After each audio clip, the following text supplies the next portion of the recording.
Agriculture on the move. Agricole mouvement. Agriculture on the move. Agricole en mouvement.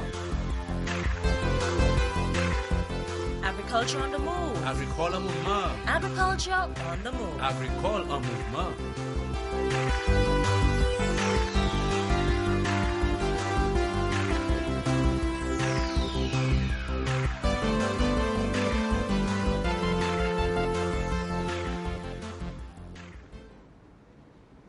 Good day, viewers, and welcome again to another program, Agriculture on the Move. I am Phillip Sydney. Today, again with me is Mr. Von Charles, who is the General Manager of the St. Lucia Fish Marketing Corporation. I find it fitting to bring him back again because there are many areas that we did not touch on at our last interview, and I figure it's important to discuss them with you. Thank you for being on the program again, Mr. Charles. Thank you, Sydney.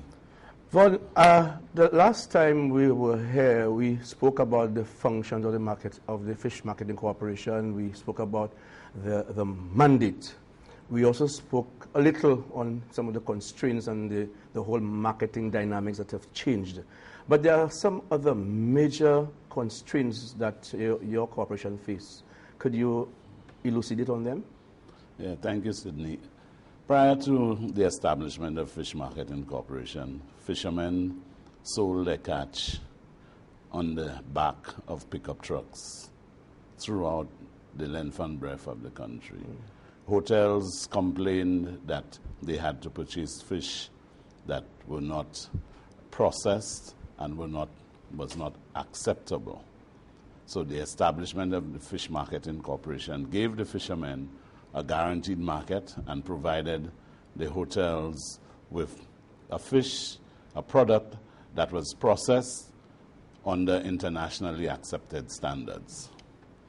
32 years ago, we are back to what obtained before the establishment of Fish Marketing Corporation, in that we see not fishermen this time, but middlemen selling fish at the back of open vehicles, and the hotels themselves purchasing from those persons. Whether the standards that are internationally accepted are being upheld is a question everyone should ask themselves, because we find that with the Fish Marketing Corporation, the product that we purchase from fishers goes through a process. That process it's primary, secondary, and tertiary processing, and then stored for redistribution to the markets, such as the large hotels, restaurants, and the general public through our retail outlets. What we've found recently is that a number of those large hotels whom we had catered for opt to buy from those middlemen for a number of reasons that they themselves couldn't answer. I'm not in a position to castigate anyone or to give those reasons why they opt to buy from the middlemen rather from the established or the formal market. It's anyone's guess. But it has affected the operations of Fish Marketing Corporation in that like we discussed earlier in the earlier program, that the high-priced products are being sold to middlemen, and what is not required by the market is being dumped on Fish Marketing Corporation as an avenue of last resort. Just last week, I got a call from a fisherman asking that he get paid for lobsters which he had sold to us 2 weeks before. And I was saying to him that the lobsters that he sold to us is still in the freezer. We are unable to sell it. And we checked back at his records and realized that he had not, from the opening of the season, which was the 2nd of August, he had not sold any lobsters to us until the 4th of October, which meant that his catch of lobsters from the time of the open season till October was sold elsewhere. So having found that the markets have been saturated, the hotels are the largest consumers of lobster. So these hotels have been saturated with lobsters being sold by middlemen directly to the hotels and to the restaurants. The market is now saturated. So the lobsters were then sold to us, and he's now making a request that he be paid. This is a situation that we've faced with all the time, that product is being sold to us as a means of last resort. Because we don't pay cash, we pay over a period of 2 to 3 weeks, a month. They opt to sell the product for cash. And what the market does not want is being sold to us. But we are unable to move the product because the market is flooded with the high price products. And therefore, we have to wait till we sell so we can make those payments. So you would have fishermen saying that we have not paid them for a month, 6 weeks, 2 months. But the products that we have, that we owe them for, is still in the freezer. And we do not receive a monthly or an annual subvention from government so that we can purchase fish. We have to purchase the fish based on our operations, our revenue, and so on, revenue generated from sales, and so on. Very often we have to turn to central government to assist us because of the issues that are widely known, where fishers continue to complain and go to the media and express their disappointment with Fish Marketing Corporation. But then, Von, can you... But they are responsible for the problems that they face right now. That's right. The market was set up for fishers, but fishers have abandoned the market and turned to the middlemen. And when the middlemen refuse what they have landed, then they turn to us as a market of last resort. This cannot continue, and therefore we have to find ways of dealing with that situation. We have to analyze what is happening in the market. Well, we know what's happening in the market, but we have to look at it further and look at ways how we can provide the assistance which is required by the mandate given to Fish Marketing Corporation and making Fish Marketing Corporation a viable entity. Because we cannot continue to go to government every time for payments to fishers.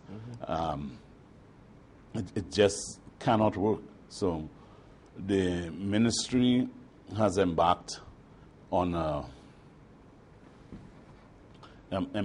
put a small team together to look at how we're going to address the situation. But so it means that new team will be able to revisit the mandate. I'm also told that there will be a board in place pretty soon. Again, that too will probably look at shifting, everything as looking at a new mandate for the Fish Marketing Corporation. I am preempting the thing I'm saying. For me personally, I'm saying here now, since the market is very dynamic, I'm thinking here you all will have to say no to some of the slow species that they sell into you all, and let them keep it. I mean, because the marketing thing has changed. Well, I don't want to preempt what the task force recommendations would be, but the recommendations would be made to the ministry, who in turn would take it to the cabinet of ministers, and we would look at maybe a shift in policy. There is also the pending appointment of a new board. That's in the offing, and when that is done, the board will also have an opportunity to look at the documentation that we have prepared and to also do an analysis. We, in the process of preparing a historical perspective of fish marketing, not Fish Marketing Corporation, but fish marketing in St. Lucia,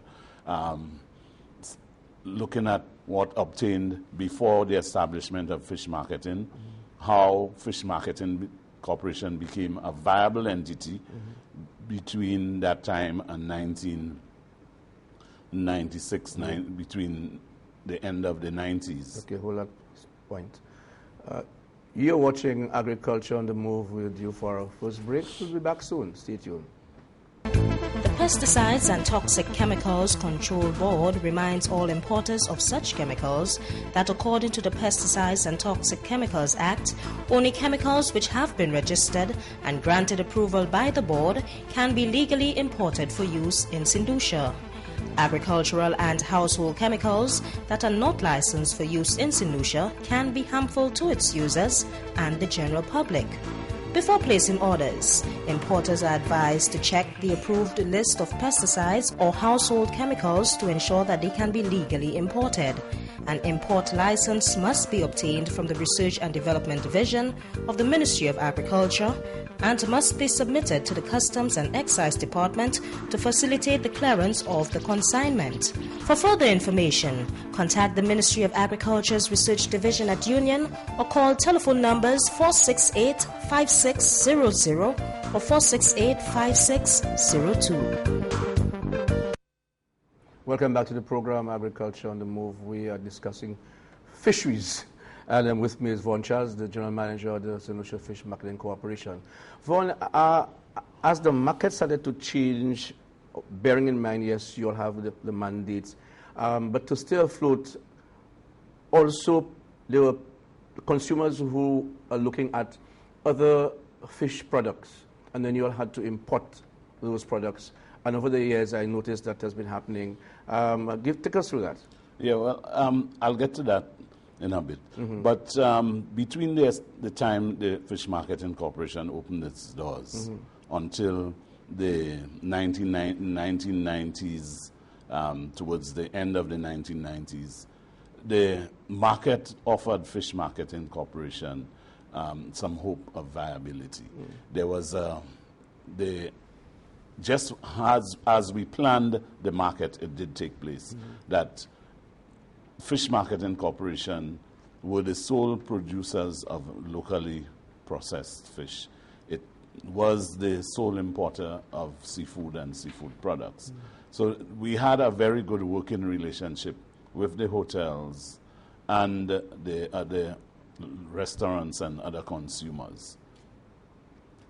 The demand on fish marketing was so great that approaches were made to the Department of Fisheries, to the Japanese government through the Department of Fisheries for an expansion of processing facilities. So we got an expansion, a large processing facility and storage in Viewfort. That came at a considerable cost to Fish Marketing Corporation. The cost meaning the operational cost. We found out that facility increased fish marketing's operational costs by 103%.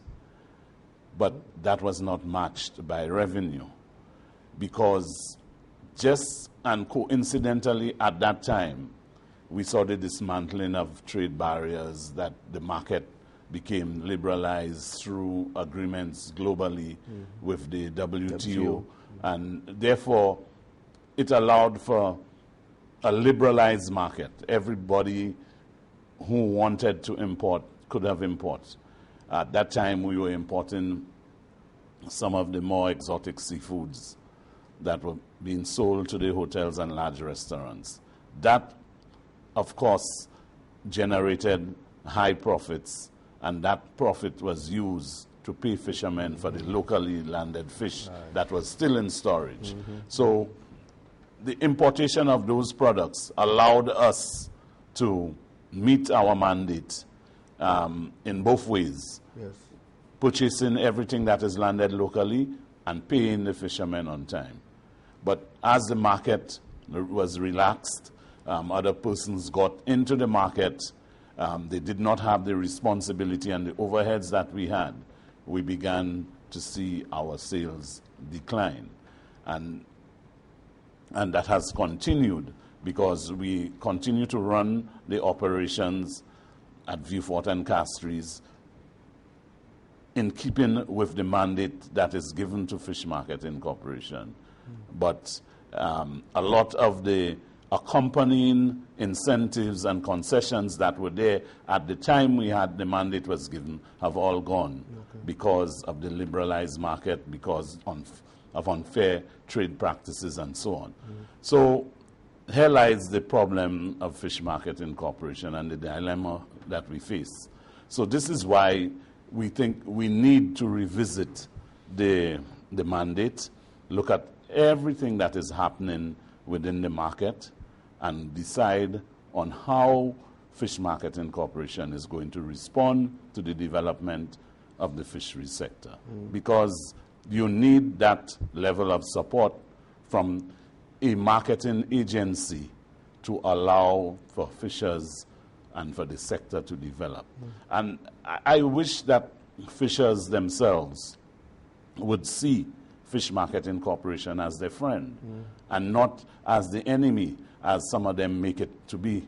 Because if Fish Marketing Corporation for some reason would close its doors now, the middlemen would disappear. The middlemen will not be able to take the bulk of the fish that is being landed. Right. So fishers will find themselves at the back of a pickup truck at all hours of the night trying to sell their catch. Right. So there is, we need to work with each other. We recognize that there are difficult times for some of the fishers, and we want to work with them. We want to allow for us to meet some level or some part of the mandate, but not at the expense of Fish Marketing Corporation, not at the detriment of Fish Marketing Corporation, not to the point where we need to call on central government to bail us out at particular times of the year. We need to find a workable solution, and this is what the task force and the board will be entrusted to do, to provide that and the analysis that is required, and to make proposals to the government that would become the new policy of the St. Lucia Fish Marketing Corporation. So that will take in the Viewfort facility, and I think you'll have some sort of, when it comes to Dennery, you'll have your feet in there too, right? We have a buying depot in Dennery. But in Viewfort, we have a buying depot, we have processing facilities and storage facilities. The electricity costs on both of these facilities is in excess of $50,000 monthly. Whoa. And despite the fact that we have taken conservation measures, it has remained, well, it has gone down to about between $48,000 and $50,000 monthly. There are ice machines in both facilities that are required for the preservation of the fish before it's processed. That's an internationally required process. So we cannot turn off the ice machines. We need ice to run our operations. And therefore, we have to look at alternative forms of energy. Yes. We have approached, again, the Japanese government through the Department of Fisheries to look at solar panels for the Viewfort and Dennery facility, also to provide some sort of energy-saving device for our freezers and castries. So we are aware that there is need to cut on the operational cost. We've been, over the past 3 years, we've done, we recognize that the ice is a requirement and we must produce ice. So the excess ice, it's available for sale. And we have gotten into the ice business. The ice is produced again, on the internationally accepted standards, so there is no fear. We've heard that some persons have said, oh, this is fisheries ice. It's not fisheries ice, it's ice. Yes. It's ice, and that ice can be used for everything. And therefore, we have found a market. And again, it's aimed at generating some revenue from the increased costs that we have. But like I said, we are cognizant of the fact that we need to look at some other energy-saving devices to allow for us to become a little less dependent on the traditional forms of energy. Is that ice available to the fishers as they go out to fish? Yeah, the ice is available. Yes, the ice is available to fishers. Like I said, there's a cost to the ice. Some fishers don't want to pay for the cost of the ice. And there was some arrangement that was done before my time where that we are obligated to provide ice free to fishermen. But again, this is in keeping with the developmental mandate of the sector. If you want the fishers to get into the habit of going to sea and keeping with ice and keeping their product fresh and uncontaminated, then you need to provide that support. Definitely. So that support, again, is at a cost That's right. to the Fish Marketing Corporation. Okay. Again, hold for another. We are due for our second break. Back soon. Smart choices when you shop lead to happy, healthy families when you eat. Always choose fresh local fruits and vegetables from producers you can trust, packed with all of nature's nutrients, fresh from your local farmer. St. Lucia's fruits and vegetable producers meet every government standard for health and safety with fresh local food products straight from the ground to your plate. When you choose St. Lucian grown produce at your local grocers, you choose a healthy lifestyle for your entire family. For my vocal, I eat local. What's in my dish? Green fig and saltfish. Buy fresh, eat fresh. Yeah! St. Lucia's farms produce an abundance of fresh quality fruits, vegetables, and ground provisions. Highly nutritious and incredibly tasty. Eating right together when it's most important. Healthy families, buy fresh, eat fresh.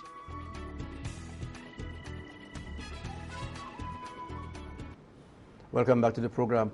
Vaughn, I think I'm not sure whether there's dialogue with the corporation and the fishers, that you all are partnering with.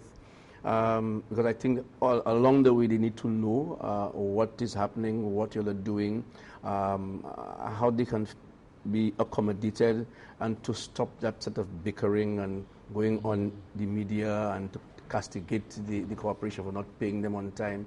What's the way forward? At the beginning of every fishing season, since I've become general manager, we meet with the fishers to discuss how we're going to be the operations of Fish Marketing Corporation, how we're going to be purchasing fish this year. So at these meetings, we discuss price, we discuss quality, and we discuss the constraints and the problems that we continue to face. A lot of these meetings are attended by boat owners. Most of these boat owners are not fishermen. They are not fishers. They own the boats. They are entrepreneurs. They have invested, but they have the biggest stake. So they are the ones, most times, they attend these meetings. And they understand. We have encouraged some of those who were not members of the credit unions to join the credit unions. They have done so, and they are very happy with the progress that has been made. But when you have fishers who are employed by some of the boat owners, and they don't attend these meetings, they don't really grasp what is happening in the industry. All they're concerned about is getting paid and not taking into consideration that the decisions that they make in terms of how they dispose of their catch can affect Fish Marketing Corporation and in the long run affect them.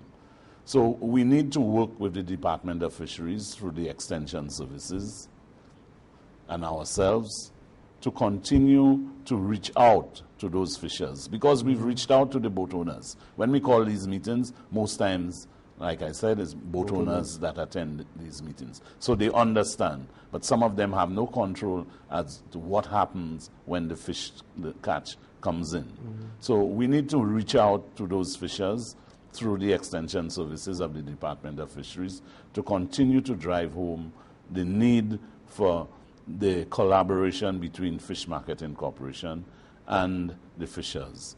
We've worked with the fishermen's cooperatives in getting that message, but it's a continued process. We cannot just, it's not a one-time thing. We need to continue to have the discussions and dialogue with all those concerned to ensure that we meet the mandate or part of the mandate, and we remain relevant to the development of the sector. As we're about to end, do you have any final words you would like to leave with us? We are also looking at our marketing. We met with the Hotel and Tourism Association and its members, the chefs, and we have begun to open dialogue again with them, reinforcing why Fish Marketing Corporation was established and why their support is critical to the development of the sector. The need for them to purchase products that are being processed under internationally accepted standards is key to their clientele. And therefore, we need to continue working with those chefs, the purchasing managers, to ensure that we can meet them. They have concerns with price, and we have decided that there's a need for us to look and see how we can meet them halfway, because we need each other to survive. We need each other to develop the industry. It's not my industry. It's not the government of St. Lucia industry. It's this industry is an industry, a sector that requires that level of support. Is a sector that provides for sustainable livelihoods in those coastal communities, and we must never forget that these coastal communities do not necessarily depend on government for employment. That's where you get most of the farmers, that's where you get the fishers, we must wrap up there. and they're the ones that we need to support. Definitely, I agree. Okay. Well, Yvonne, thank you again. I think we have come to the end. I think we have allowed St. Lucians to understand what's happening at this St. Lucia Fish Marketing Corporation, and I wish you success. I know it's a tall order, but you'll get there. You have a large shoulder for that. You have been watching Agriculture on the Move. I'd like to thank you, the viewers, for viewing the program. Thank you for the NTN team for taking us through. Remember, eat fresh, St. Lucia's best. I am Phillip Sydney saying goodbye.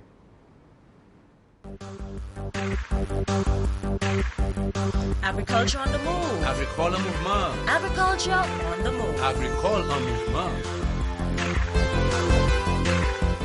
Agriculture on the Move. Agricole mouvement. Agriculture on the Move. Agricole en mouvement.